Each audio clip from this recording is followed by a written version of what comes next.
All right, time to talk about Kendrick Lamar's Super Bowl halftime show, which we are now at the stage of a story where we're not even really talking necessarily about the thing anymore. We're talking about the reaction to the thing, which is basically what we've done for the last 15 years, 20 years here, is not only comment on whatever's going on in the current events and pop culture, but then the internet's reaction to it, because that's the space we live in: blogging, podcasting, reacting, influencing on social media, all that shit. And we're at the point now where culturally, this halftime show has taken on a way bigger argument that is now more about how you consume things, politics, race, and everything else in between.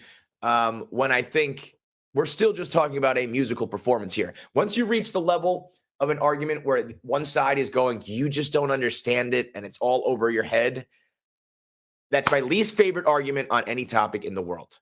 It's the easiest cop-out to just say, the person who has the opposite opinion of you, who's making an argument against you, you just don't get it. How the fuck, first of all, would anybody know what another person understands and don't understand? Second of all, you're not debating me about this topic anymore. You're just creating a different argument that you've concocted in your head about what other people may or may not understand about a show. People have done this forever with Kanye West. You just don't understand his music. No, I fucking understand it. I don't like it anymore. It's not good anymore. Movies all the time. Oh, no. You must just like Fast and the Furious. No, I fucking understand the movie. I can understand symbolism. I can understand messages. I just didn't like the movie. We have officially entered the territory of Kendrick Lamar can A, do no wrong, and B, everything he does has a deeper meaning with a double and a triple entendre. There are certain people in entertainment where they just get the benefit of the doubt that everything is absolutely brilliant and that nothing can just be face value. And don't get me wrong, Kendrick does do a lot of that stuff. There's a lot of hidden meanings, a lot of Easter eggs, but the reaches that these people are coming up with on things that are probably just coincidence or you're just completely fabricating in your head are absurd. It's like Jordan Peele movies when people are talking about Get Out and Us and all these movies, all these scenes are like, what is the meaning behind this and what's the symbolism of this color? And he's like, I just like the color, man. Yeah, like there are some scenes with a lot of hidden meaning, but also I just like the way that looked. Those things can be true. And I'm sure Kendrick is happy to just let people run with these things. I mean, this is directly from Kendrick Lamar himself talking about people looking into his stuff. People, they break my whole 16 bars down better than I can, you know what I'm saying, and pull something away from it different from, what inspired me to write it. Now, that's art. Like, people have multiple interpretations of art. Don't get it twisted. But when you're just making things up, I mean, look no further than the A chain. It's a lowercase A minor. No, it's just the logo for PG Lang. It's just the logo of his record label. That same reaction of, well, you just don't get it. You're just a man. You're stupid. You don't understand anything is being applied in this hip-hop argument. And I say hip-hop because it would be easy to just say this is like Barbie, but for black people. But it's not just black people anymore. It's not just black versus white. It is a certain group of hip hop fans versus another group, because at this point, hip hop has become the number one genre in the world. And obviously it originated and is deeper roots and more meaning to black people and black culture, and white people are never going to understand that. But at the same time, it has become a mainstream enough genre, and a performance like this on this big of a stage is going to be talked about by everybody. I understand that anytime I talk about hip hop, there's going to be a bunch of people who are like, I don't fucking care what you have to say. I get that because of the way I look, because of where I come from, my life. You don't think that I can speak on this genre of music. I get that. I'm never going to change. People who feel that way, I'm never going to change their opinions. They're never going to want to hear from me. At the same time, like I said, it is, the number one genre in the world. White people have been listening to rap and have been listening to rap forever now. And so, I don't think you have to listen to me or care what I say, but I don't think we're at a point where it's like, you cannot speak on this. There are certain things in black culture that I would never touch because I have no involvement. I have no understanding, no interest, no anything. That's not hip hop. I feel like there's enough people who have listened to this music for long enough now that they can have an opinion on it. I don't know, I've done my podcast. I've sat with Swiss Beats. I've sat with Cameron and Cypher Sounds and Funk Flex. And I sat with Action Bronson, even though he said he wanted to throw me through a fucking wall. I'd like to slam you through a fucking wall. DJ Crooked and Goldfinger, Jamie the Great. Like, I've talked enough. Cameron. I've talked with all these people to the point that, and I've been listening to it for 40 years, to the point that I listen to rap music. I like rap music. I'm so into it that I'm critical of it. I'm not just a casual fan. I am critiquing in my mind lyrics and battles and albums and rankings and how many mics in the store, So whatever. There's going to be people who just always look at me and say, shut the fuck up. Don't talk about this. You're white. I get it.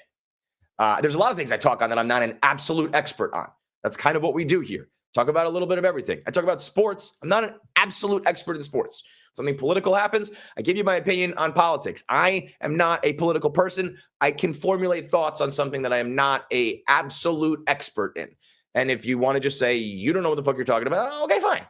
But I don't know. I've given my opinion on absolutely everything over the last 20 years. And hip-hop is my favorite music and probably the thing that I like to talk about the most, even though nobody wants to fucking talk about it with me back. So that all being said, last night I'm scrolling through Instagram, and I'm now in the halftime show algorithm. I've talked about it on my Instagram, KFC Barstool, doing 1 Minute Man videos. My first critique of the Super Bowl, saying I didn't think it was a good show, has a couple million views and a lot of arguing going on and a lot of comments happening, and so I am heavily in the halftime show algorithm.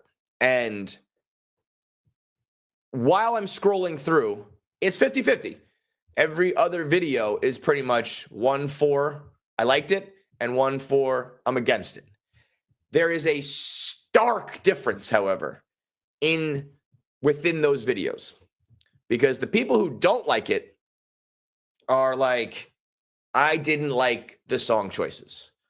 I wanted to hear different music. I wanted it to look different. I wanted it to sound different. I wish there was live instruments. I wish he did different tracks. I wish it was another appearance or a bigger scale, like things about the performance that musically, sonically, visually, whatever, they didn't like or weren't entertained by, because that's the fucking show we're talking about. Okay? We're talking about the Super Bowl show. And those are the things that come first and foremost. Now, another disclaimer here. Kendrick Lamar decided to do the show his way. We can argue over that as well. I think Kendrick Lamar decided to do GNX because it's his new music. It's the music that he owns 80% of. It benefits him more business-wise and currently in 2025 to do that music rather than to play hits from 15 years ago. That's why I think he did it. Other people think he did it to send a message, to say, fuck you, fuck the system, fuck America. I'm going to do it my way. I don't care what you want. I'm not performing for you. I'm performing for me and hip hop and black culture. And that's why I did that. I'm sure there's somewhere in the middle. I personally think it's leaning more towards, he said in his Apple Music interview leading up to the Super Bowl, I live in the present with my music. So it could be as simple as, I don't want to play songs from 20 years ago that I don't believe in anymore or like anymore, or I've changed, or I sonically changed, or mentally changed, emotionally changed.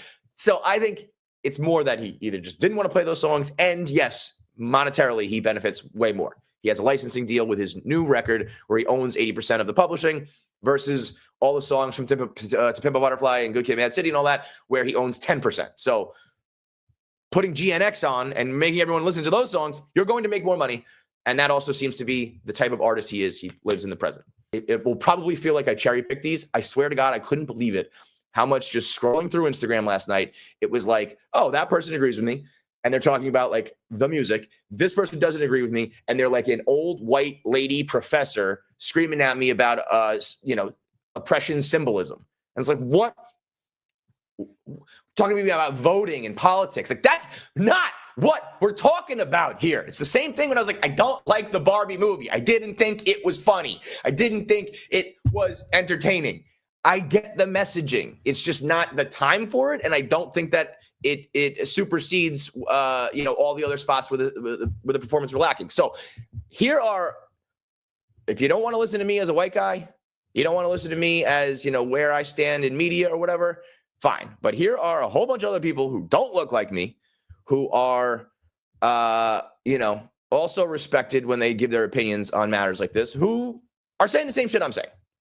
Bomani Jones, like the polar opposite of KFC Barstool. He played that. He played DNA, which is right. If you want to view this halftime show as a continuation of the middle finger of Drake, and you love nothing more than Drake receiving that middle finger, I don't know if you could have possibly asked for a better show. But if we're going to talk about the rest of the show, it reminded me of another Kendrick Lamar song that was not performed. I would say that the halftime show was all right. It felt like a show maybe better suited for an arena in terms of energy, but it was a stadium show. The thing about a Super Bowl halftime show for me is that it's supposed to be big. It's supposed to feel grand. It wasn't about the songs. And people are like, he didn't even play his hits. Yes, he did. Humble is his biggest hit. He played that. He played DNA, which is right up there. He played that. It was a little bit too cool. He rapped very well, right? Like technically speaking and all of that stuff, but it was too cool. And I felt like it needed to be a bigger show. That's Bomani Jones talking. A guy who you would think would, go the complete opposite direction. But he's being honest here, because what we're talking about is a factual thing that does not have to do with race or politics or any of that. We're just talking about what this performance usually looks like and the reason why it looks like that and how he didn't do that. And that's why people are not upset. And you can, again, totally understand he didn't want to do that, or I'm going to do it differently. I'm going to change things. I'm going to do it for the first time. I'm going to maybe be the trailblazer. The next, now the Super Bowl is going to be about sending a message and all that. That's fine. I don't think that's going to happen. I actually, in a weird way, think that like when you do finally give the Super Bowl to a solo rap artist, I almost wish it went over well, because I want to see more of that. And now I feel like they're going to be tempted to go, the pendulum swing back the other direction, because this was not Super Bowl-esque and it was songs that people don't know. I go back and forth, because on the flip side, it's like, Kendrick Lamar, like the rewatch value of this, people have watched in one day, got like 25 million views, people rewatching the halftime show on YouTube, the same amount that people rewatched Usher in all of the previous year. So maybe there's enough hubbub and talk and debate and argument about it that they will continue to do this. But I think that it's almost like I wish that the first solo rapper to do it did it in a way that would promote more of this. And I don't know if that happened. But again, maybe I'm wrong, because maybe it's like no such thing as bad publicity. All news is good news. But I would have preferred it just to be like everyone go like, whoa, that was fucking awesome. That's what I thought was going to happen. I thought people were going to say, people like me, older white people, older parents, people who don't know rap music might have said, I don't know those songs, but that guy fucking rocked it. And it was like this amazing spectacle. And I don't, he didn't do, I don't think that was there. And there are elements of it that people like, but it's not, if you were to just say like the eye test, was this memorable and over the top and like, whoa, or not? No, I think it was a more standard performance. And I think back to when he was on the Grammys with fucking Imagine Dragons, which I know is like, people don't want to hear about that, because that's the other end of the spectrum of like white, vanilla, wallpaper, pop music. But they're banging the drums and the fucking fire's erupting and he's like going crazy. This was a laid back, like Bomani said, like very cool. That's not the vibe. And it's like, yeah, I get that he had breath control and was able to censor all the lyrics on the fly. It's like, that's not what the Super Bowl is about, So when Bomani Jones is telling you that, now here's Joe Budden talking. This was before the Super Bowl when Kendrick Lamar's set list leaked. And Joe was so flabbergasted that people would even think that was going to be the set list. He thought it was impossible if this was going to occur. This is the absolute worst April Fool's joke that this is not happening. Punch would punch him. Somebody would step in if he got up. Let me tell y'all something. Hey, Came up. If y'all think Man at the Garden is coming on tomorrow night, you've been in a good garden. You smoking a good shit. The best of gardens. Stupid, yo. Yeah, you know, I did like when that little second half of Euphoria came on in the 12 minutes, but then I was like, wait a second. Why am I jamming to Euphoria in a fake Super Bowl lineup? I don't think that's happening. I don't either. I don't think that's happening. I don't. They left a lot of slap. Now, okay, like that's the number one hip hop podcast in the world, probably. You know, that's Joe Budden, Flip, Ish, Ice, Melissa Ford, all saying the same shit I'm saying. And now when his podcast aired today, he kind of backtracked on that a little bit. He was like, I was wrong. I didn't think he was going to play it. And then when he did play it, I ended up liking it. I kind of wish he had stuck to his guns and been like, what the fuck was that? But whatever. So there's Joe. How about let's go to Maul, which we know if you're listening to Maul is, we know where his opinion is going to come from on this one. I cut the shit.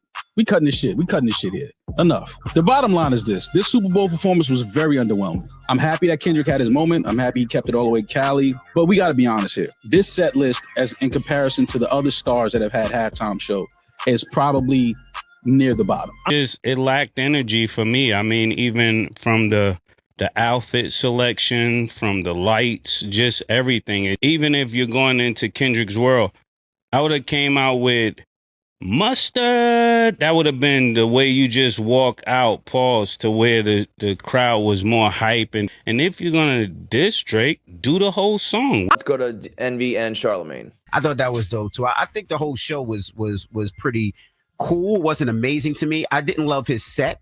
I wish he would have did other songs because he had bigger songs and songs that I think would have been connecting. I think, when you look at If Power Rules and Crips, All Rule the World, like that song, or Swimming Pools, or Don't Kill My Vibe. There's a lot of songs that he's had. We can go to just regular fans who are not feeling this. Am I the only one that wasn't blown away by this halftime show? And if you missed it, I'll sum it up for you. How about the show, nigga? Mustard. Did you hear that, bro? He's a freaking genius. You don't understand the symbolism. Do not question the great Kendrick Lamar. I don't need to learn about oppression during a Super Bowl halftime show. I just want some hits. A very valid opinion from all sorts of people, every age, every race, every style, that is about the music itself, right? Now, okay, to present the other side, here are the videos of the people who were pro Kendrick Lamar. And I swear on everything holy, I am not cherry picking here, because the reason why I made this video today was like, I could not believe how every single video in favor of Kendrick Lamar was so similar in the sense of, this is not hip hop. This is not what we're talking about. This is so far beyond and such a reach and such a stretch that I was like, I thought I was getting pranked. I couldn't believe it. There are a lot of political meanings in Kendrick's Super Bowl show that I noticed. So I'm going to urge you to go back and watch his performance while thinking about American history and politics. No fucking thank you. That's the point. I don't want to do that. And that's not what the goddamn Super Bowl is about. Let's see another one of her friends. To me, in Kendrick Lamar's performance last night is 40 Acres and a Mule. And that line is particularly potent for many Black Americans. And it happens to be a line that I remember from my education growing up.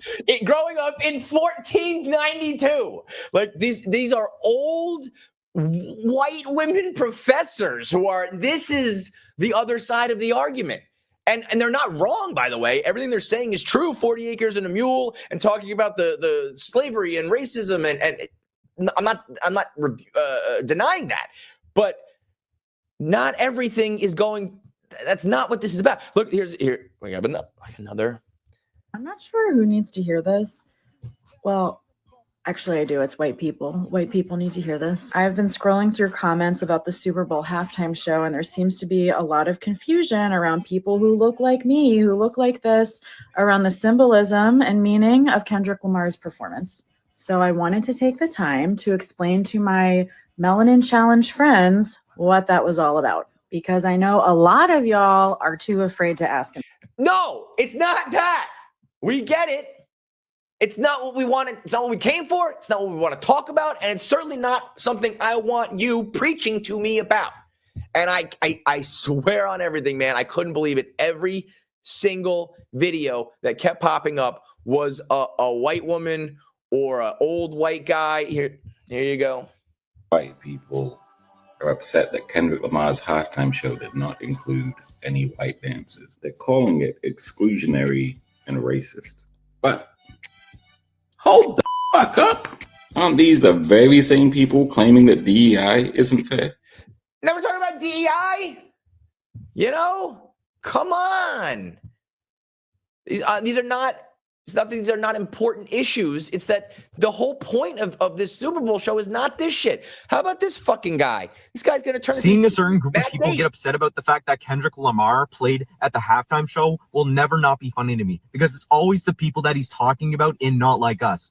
Like Matt Gaetz, of course you're calling it a DEI show. First of all, he's... Now we're doing Matt Gaetz from, fucking Kurt Cobain here.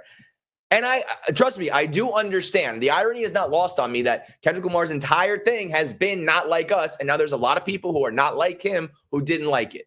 You're going to look at me and say it's not for you and it's not like us. But again, two things. Hip hop has become mainstream for all races, all across the world. And we're talking about him doing a performance on the stage where it is inclusionary of everyone. And you are at least usually supposed to try to attempt to entertain everybody. And when you don't, there are going to be people who voice that they don't like it. And the fact that this gets turned into, a political thing or a racist thing is not really fair. It's like, I'm just talking about a musical performance that I, maybe did or did not like.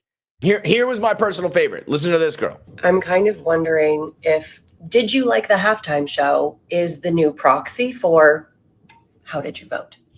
No! How about that? How about I like hip hop. I like comparing and contrasting and ranking and talking about performances and battles and all of that. And I didn't like it. And you have no fucking clue who I voted for or what I think. And you have no fucking clue what I did or did not understand in the show. I just didn't like the songs. I didn't like the performance. How about that? Because all the people who don't like it, again, are talking about those tangible musical performance things, while, everybody else is saying, well, this is actually indicative of who you voted for. And this is really about DEI. And, my favorite, how about this? This is it, like in a nutshell right here. I don't know who needs to hear this, but Kendrick Lamar was not performing to entertain you. Yep. There it is. That's the problem. That is my problem. And that's a bad thing to me. She likes that. She thinks that's good. I know.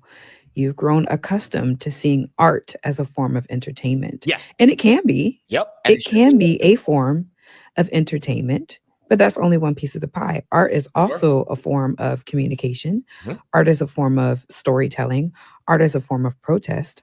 Art is a number of things. And just because you didn't get your little kicks in your hee-hee and like, oh, I really love that song, doesn't mean it didn't serve its purpose. 1000% agree.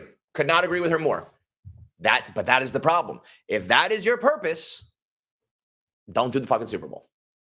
Because that's not what probably 120 of the 150 million people wanted to see. If anything, he should have flip-flopped his Amazon pop-out show and his Super Bowl show. The pop-out show was like a celebration. It was like a fucking party, right? It was like he had ball players, entertainers, all sorts of rappers, everybody on stage. It was a spectacle. It was enough that it was like people were breaking down everybody involved in it. He did all the songs. That was like the circus. And this should have been like, this is deep cut hip hop for the West Coast. And if you like it, fine, but you just have to realize that there's so many people who don't want that right now.